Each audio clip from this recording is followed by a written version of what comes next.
Welcome to Linda's Corner. My name is Linda Bjork, and today we're going to be talking about overcoming trauma and abuse to find self-love, inner resilience, and healing. I'm delighted to welcome speaker, author, and abuse survivor, Kimberly Bell. Kimberly wrote a memoir called The Epitome of Kimmy, Accept and Embrace It All, which is available on Amazon. You can reach Kimberly at her website, kimberlyannbell.com, and I'll include a link in the description. Welcome, Kimberly. I'm so glad that you could join with me today. Thank you. Thank you, Linda. I'm so glad to be here. Thank you for inviting me. Oh, I am delighted. I appreciate so much you and what you are willing to do. I feel that every survivor of abuse who is willing to share their story helps give other abuse survivors permission to acknowledge that they have a story. And that is the first step, I believe, to healing, is to admit, I have a story, and it was not a happy story, but this is what happened. I can't change the past, but I can change how I feel now, and I can change my future. And that is the power of telling our stories. So, Kimberly, would you mind sharing your story? Sure. My memoir pretty much starts from my journey from the beginning of being adopted. But I had witnessed abuse from my father, my biological father, with my biological mother.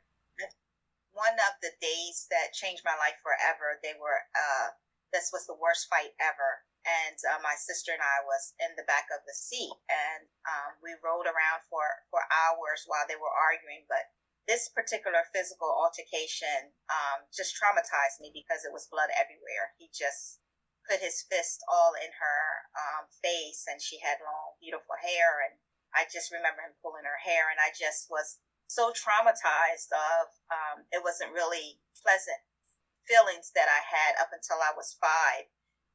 With her, there was always, it seemed like a mistreatment. She was very not gentle. She wasn't kind. It was always a disconnection, and I felt it all the way up until I was 5. So then to witness that, and this is from two people that you trust, that you love, that you're not understanding, just kept this. I remember just being numb. I just remember being frozen. And my oldest sister, which is 2 years older than me, that stayed with my mother, was in.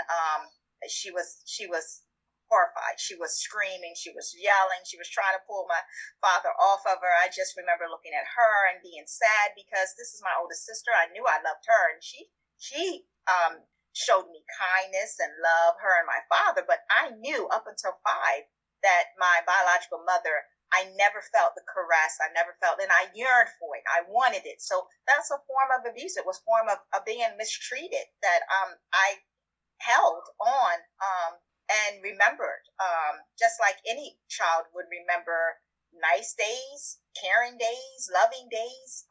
I remember, and children will remember, and adults will remember the opposite of what they have been exposed to or how people have treated them. And so that particular fight ended up me going to two strangers, which was my biological father, sister, which was my paternal aunt, and her husband. And I was left there. And I was told that from my father that he would come back and get me. But years, months went by. He would come and visit and talk to my, his sister, and talk to my adopted mother. But no one never came back to get me. That's changed my life forever. I stayed with really strangers at 5 years old, and they raised me until I was grown. But that's how my memoir and my journey, started as far as my book, as far as my life. And it goes into, how I had to deal with abandonment and rejection, and how my adopted dad, started the foundation of loving God, and God loved me more than he loved me, and trying to get that foundation of prayer and love, and then going into the educational years. And it's strange because seeing from the foundation, my biological family, physical altercations, and it was never abnormal of chaotic, chaoticness. Just it was a switch after I turned 5, though, into 6 with stability and security, with not chaotic, but that I myself, once I got grown, my first relationship ended up being an abusive relationship at 16. Not having a voice and not feeling and not investing in myself and getting my self-worth, that it is not okay. It is just simply not okay for you to hurt physically, mentally, and emotionally another person. Right. And you have a right. Get this, Linda. I had to learn you have a right not to accept it. And that's an important lesson. You have lesson. a right not to accept it and leave and stand up for it. And so I was so swamped into this bondage and not being free of validation, needing someone to validate me and me not validating myself and me accepting and not choosing me first, choosing the other person. And get this, Linda, I was building hopes on other people, from my children to even my biological mom. I remember when I was in the ministry grasping for her fight for me when I had to get it, Linda. If I couldn't fight for myself, I can't trust anyone else to fight for me. And that's huge. That is a huge thing, recognizing for yourself. Yes. And I'm so sorry, as you're sharing just these little snippets of the things that you have experienced. I've been reading a book called The Body Keeps the Score by Dr. Bessel van der Kolk, and he has spent his life studying trauma and the effects. And the younger you are, the deeper it goes, and the different responses that we can have when we're faced with trauma. And you and your sister exhibited 2 of the classic responses. There's that fight or flight feeling, and there's the freeze. And both of those are absolutely normal.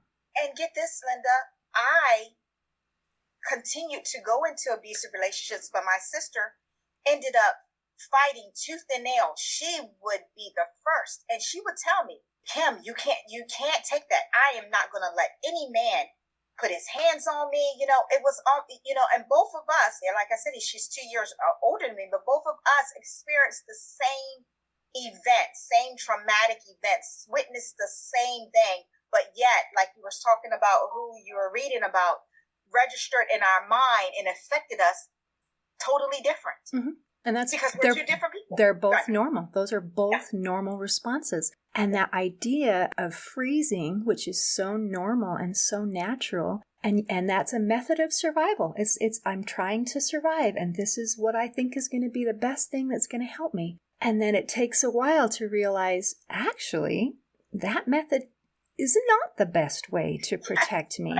The best way is to stand up for myself and to love myself and to know that I have value and I deserve to be treated with kindness and respect. So if you have made that leap, I am so proud of you, Kimberly. Thank you. It took a while, and it took a process, and I'm still feeling the residue of it, that I'm still in a single parent now, coming through challenges that I'm still bearing my truth and still fighting for. Right. I'm going through journeys and challenges that God is letting me know. Now that you released your first book and your memoir, I need you to continue to walk the walk. You got it. But these are situations you're still going to have to stand on your truth and fight for yourself. Yeah. Isn't that the truth? Oh my gosh, Kimberly, I'm so proud of you. Because a lot of us have this idea that, once I climb that mountain and get to the top and I address my issues, and it's going to be smooth sailing from here on out. Right. I'm not going to have any problems. It's going to be sunshine and roses every day. Right. And you know what? it doesn't work that way. Life No. keeps coming and things keep coming at us, and we still have to be resilient and strong and put ourselves in a good place every day. So, Kimberly, what do you do to put yourself in a good place when life continues to be hard? Like I said, I'm learning to invest in myself more. In learning that, I wake up each morning trying to do not things for my children, and I do have one minor, and she is my world.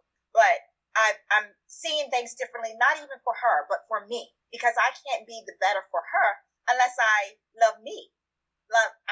I have to love me like no other before I can say this is really for you, Manya.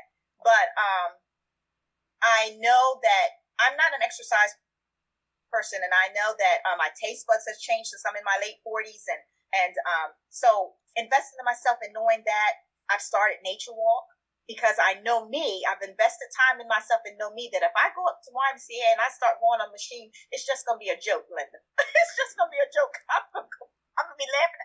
Look, I'm gonna be laughing at myself. They're gonna say this woman is crazy. She's talking to herself. She's left to herself. Watch out when she come back. And probably they won't see me probably the next week. I said I'm not gonna set myself up to be on YouTube. So I have said, if I'm going to take this serious, what can I do to make it fun, make it pleasurable, make it enjoyable for me? Because this is for me. So I started, nature walking. I started doing it not with the mind frame of, oh, this is just something I got to stick to. This is something I got to do. But this is something that I want to do to get in tune more with myself and with God. Where I'm going to get my Amazon Prime music on, or I'm going to listen to the YouTube on my playlist, or I'm not going to listen at all if this is how I feel, and I'm just going to talk to God out loud, the whole walk, and then maybe play, so that's one of the things I do. Music has always been in my background, so I listen to all types of music. I love it. My biological father was a bass guitar player, so I was into, kind of like raised into. And then with the religion, before I was 5, up until I was 5, we were in a Pentecostal church. So that was loud music. It was, the instruments playing. And then when I got adopted, I was in a more structured church, but there was, spirituals and hymnals and, just music. And we would go to conferences and stuff. So I know that's part of my serenity. Then, like I said, investing in myself, I try to, because I love to eat, I try to go to different restaurants, even by myself. I remember after my kids were older, and I was at a conference one day, and an older woman said to me, what did I like doing? And I was waiting for my family to come at that time, and I went back to the hotel room, Linda, and I busted out and started crying because I didn't know.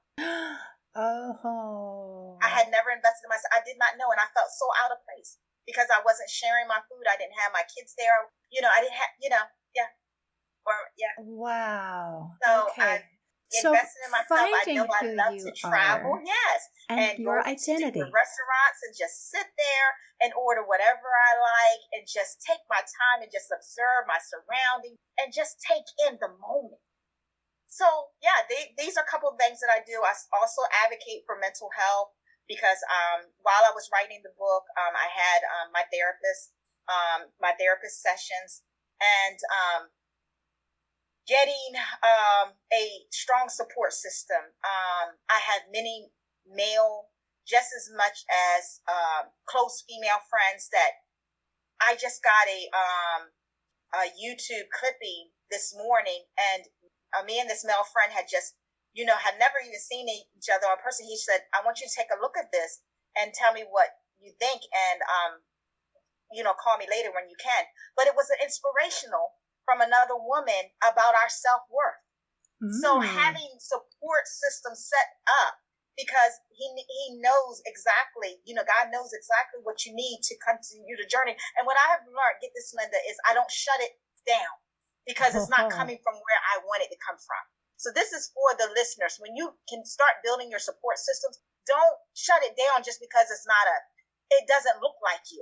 It's not the same culture of you. It's not the same It's not in a blood relative, or it's not an outside or someone that's so similar with your lifestyle. But embrace when it does come, if it's supportive and positive, because that may be to take you to your next level. I love that. Being open to be able to looking for new places that can bring you to where you want to be and to lift you. Oh, you've said so many lovely things. Let's see if we can recap on some of them. So you've talked about some of the things to help build you up is one, recognizing your personal identity and who you are and trying to figure out, hey, I matter, and what do I like, and what do I care about? And I loved that you mentioned there are so many different tools that we can use to help build us up. And then you picked the ones you liked rather than torturing yourself at the gym. Let's find a way that you can find something to do that you enjoy. Like the nature. Nature has been proven to help with so many things. And so does exercise. And if exercise is not your jam, let's go for nature. Isn't it wonderful that there's more than one right way to do things? Right. And exactly. Then you're creating this beautiful community. Community through your friends, community through your church, and that communication with God and having that strength as part of your thing. I love every one of these suggestions. Yes. So happy for you. Thank you. But it took, and you say, it's a choice. Linda, it's a choice. Mm-hmm. It's not something that, and I tell everyone, I remember when I was doing DUI counseling, I used to say to them, help me help you. This, I can't do this by myself. When you have to, we all have a free will. When you choose, you choose, and you take those consequences after you choose. There's a choice. So I choose every morning, no matter what may come my way during that day, to not be bitter, but better, to get through it. Somehow, some way to get through it. And at the end of the night, think about what lessons that I have had to learn from you.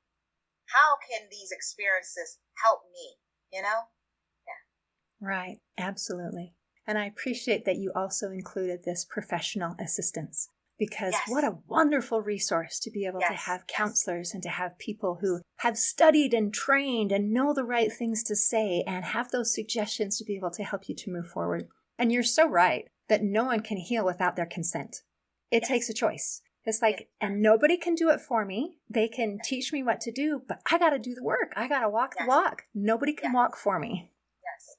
And, in our culture, and even, I'm a 70s baby. So being even back then in the Amy Zion and in the church, it was taboo, mental health, and, going outside the home and seeking, counseling or for beyond the pastor, the religious leader. It was just what's going on in the home stays in the home. If you don't pray about it, and that is the way it was. And I'm so glad things are changing, because when things that are going on in the home are bad, where else can kids go? Where else can a battered woman go? An abused wife? Right. We have to be able to go outside of our home to get help. Man, if all the help we need is available at home, we win. That's glorious. But that's not always the case. Exactly. And so let's reach outside into someplace else where we can get the help that we need and the help that we deserve, because we deserve to be happy. Right. That's why we're here, to be happy, to have experiences and to have joy. And we learn through the things that are not joyful too, but we're learning and growing all the time. Right. So I had to step out. I had to step out of that. And I said, no. And my mother would say, now I'm telling you, people are nosy. They come to you, we're your mom and we're your dad. And I always had this unsettled feeling, because I was like, I know the truth. And I'm bearing the truth. I'm living the truth. But one day, and I already knew it. That this voice was going to come up like springing water. And so I just encourage everyone, like you said, truth is just not freedom. Me bearing my truth and me bearing my heart, soul in that memoir, the abuse, the misdiagnosis, the the challenges, the failed marriages, the divorces, the birth at 15 going on 16 was not just freedom for me, but for someone else that is so hurt that don't want to release that truth, feel so ashamed that they can't tell that truth, or feel like you said they're worth that truth. It's not. So, yeah. Right. So when Kimberly is brave enough to say, here I am, this is what I've done, this is what I've been through, and we say, oh, well, she's wonderful and marvelous. She's not ashamed. She's comfortable and confident in her own skin and her own experiences. Then other people think, oh, well, then maybe I could be okay in my skin if I tell my truth. So I really appreciate these stories. I think they're very important. Now, in your book, you have a subtitle. You want to tell us about the subtitle and what that means? Accept and embrace it all. Mm-hmm. Well, I kept, from chapter to chapter and trust and believe, reliving, the past and the chapters. Got crying and stuff, and I was able to come with a serenity of the epitome and the essence and the resilient, all that those chapters made of this Kimmy. And Kimmy came from my adopted dad. My adopted dad would say when I would shut down and I would hide my smile because I was told, there was a difference of my skin complexion. There was a difference in my features, but they loved me anyway. And he would point out and say, oh, no, Kimmy, but your smile is for the world to see. Stop hiding your smile. So he was like, he would always invest and start investing the difference, so that I wouldn't get, that self-esteem, even though that self-esteem was, low when I started going into the dating world. He would try to boost it up, turn it around from my adopted mom making the flaws so important, or the difference of, my skin complexion compared to theirs. But I had to end up accepting. And I don't believe I truly did that once I got that on black and white and I relived every one of those chapters. I accepted my entire journey. And even with the ending, my biological mother and I still doesn't have a relationship. She's still not accepting of me or my children. I had to embrace it. I had to embrace it's not because of me. This is because of her. Ooh. Okay, golden nugget. Okay, so in our relationships between the people that we love, the people we care about, and the people that, we would love to be just loved and accepted by these people. But we can't control that, unfortunately. And I love that you put the burden of her choices and her behavior exactly where they belong. Yes. Not you. Not your fault. Yes. Those are hers. Exactly. And to be able to accept that. That is so, so, so important. Yes. So that's where that accept and embrace came through. And even with those abusive relationships, Linda, I had to feel. And it's crazy because down to this last ex, I had to feel it's okay to be not wanted. Because everybody's not for everyone. And my self-worth, if you can't treat me right, you can't treat me how I truly have been created and deserving of, I am not for you. I shouldn't be wanted by you. It's okay. But when you get to this abandonment and just from your foundation, always wanted to be wanted, that's a hard pill to swallow unless you actually been through it. Of how dare you always second guess yourself. You don't want me? Even though you know this person doesn't need to be with you. You don't want me? I'm about the most positive and the best thing anybody could ever have, Look at Linda Norman. But it's real, Oh, yeah. One thing sure. I'm not going to do is lie to you. I mean, it's real, and this is what I had to eventually feel and be okay with it and embrace it. Wonderful. And this is a similar in that pattern, like the relationship with your mother. It's like his choice is his. It's not about you. And that's a good thing to learn, because otherwise those feelings of abandonment can be very, very powerful. And it's a strange thing in our lives. We have a tendency to repeat patterns over and over until we figure out that lesson. And if we have those feelings of abandonment, unfortunately, the statistics show that we end up getting abandoned more often. Yes. And when we feel at peace, like, hey, I am worthy, I am worth it, I am good enough, I feel safe, I know that I'm okay, whatever happens, even if I don't know what okay looks like, I'm okay. And then the patterns don't repeat the same. We tend to attract the kind of people in our lives who respect us and who will stick around. So it is so interesting, and it's so deep. It's such a deep level, things that we don't understand until we open up our eyes and realize at a different level that, I'm okay with me. I'm okay with me. Yes. So that is fantastic.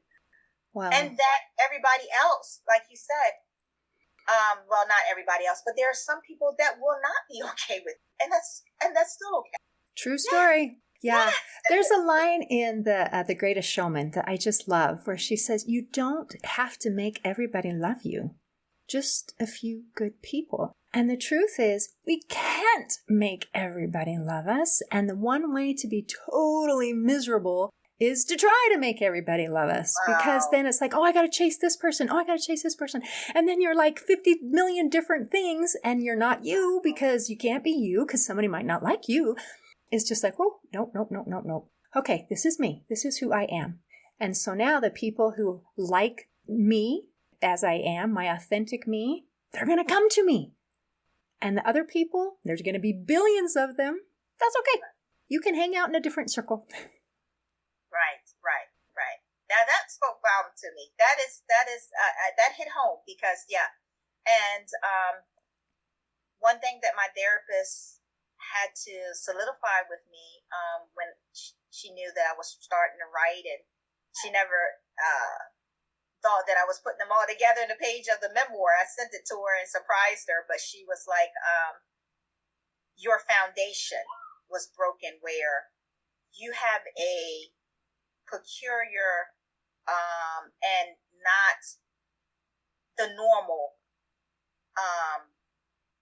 upbringing, where your expectation and your vulnerability and wanting to be accepted was from, just like any normal child, your biological parents, especially your mother. So with that being broken, she allowed me to see and solidify that we had to go to the root of, as you were saying, of my repeat unhealthy cycles. Absolutely. Where you were just given that kudos to me, where I'm going to always be stuck in my mind of not wanting everyone that I meet to love me, because this was from my beginning, is working so hard. You follow what I'm saying? Absolutely. My mother to love me, and that never happened. That's I never felt. Yeah. So therefore, I raced to the running line with everybody that meet me. Love me, love this Kim. I know, because we want somebody to love us. I'm the most understanding. I'm the patient. I will stick it in to the end. And here you are, all these wonderful things, and you're just aching for someone to see it. And the interesting thing is when we're trying to fill that hole with, this person or that person or the other, and maybe we're lucky and they do give us that, what we're hoping for, somehow it still doesn't fill the hole. There's still a hole until we fill it up and let it heal. And then we can move forward. So that's important to know. You've shared a lot of very important insights today. Do you have any words of wisdom for our listeners before we close? Well, it's worth it to whatever season in your life is, whatever status you're in, married, not married, it's worth investing in you. Ooh. It's worth it. It's worth it. So much worth it. Wow, that is important advice. And I wouldn't got here speaking to you and living my moment and my season if I did invest in me. And I'm going to continue to invest in me for whoever, like you said, is in the future, whether it's a lifetime partner, whether it's a friend. They deserve it just as much as I deserve knowing Kim. Yes, because Kim is worth knowing. Yes. She is. Well, thank you for visiting with me today. Thank you, Linda, for having me. I appreciate it. You're beautiful too, by the way. Oh, thank you. I think you're gorgeous. Thank you so much. Thank you.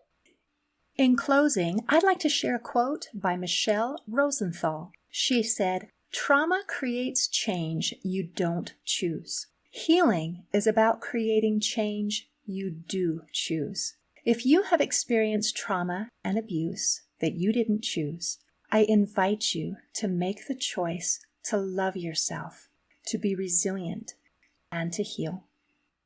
If you enjoyed this episode, please subscribe to Linda's Corner podcast and leave a 5-star rating and review. Your input matters and helps us be able to reach new listeners. Also, you can reach us at our website, lindascornerpodcast.com, and on social media at Linda's Corner Podcast. Thank you. See you next time on Linda's Corner.